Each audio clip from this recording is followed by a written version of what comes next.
Okay, నా వద్ద pen ఉంది. నా వద్ద రెడ్ పెన్ను లేదు.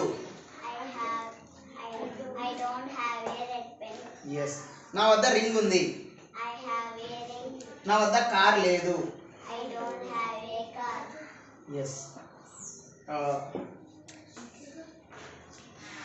ఆమెకు కొత్త డ్రెస్ ఉంది. She has a new dress. So అతనికి కొత్త డ్రెస్ లేదు. He doesn't have a new dress. Yes. ఆమె వద్ద పెన్సిల్ ఉంది. Say loudly. అతని వద్ద ప్యాడ్ ఉంది. ఎస్. ఆమెకు గాజులు ఉన్నాయి. ఏ బ్యాంగిల్సా? She has bangles. బ్యాంగిల్స్ అనేది ప్లూరల్ కదా, ప్లూరల్ ముందు ఏ అంటే మళ్ళీ ఒక్క అవుతుంది, సో అట్లా వాడద్దు. She has bangles. ఓకే. ఆమెకు ఇయర్ రింగ్స్ లేవు. షీకి డజ్ వస్తుంది. She doesn't have ear rings. ఆమెకి ఇయర్ రింగ్స్ లేవు. ఓకేనా?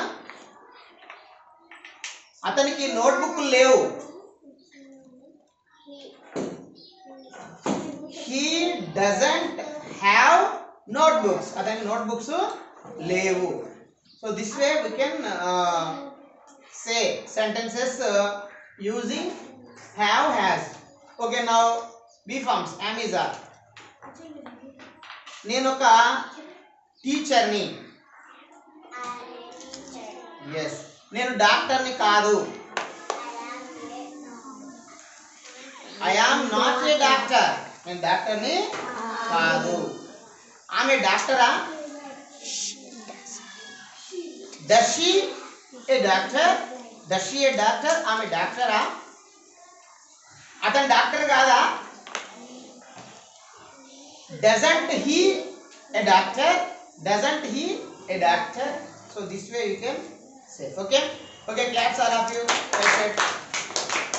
Gautam, you come. You come.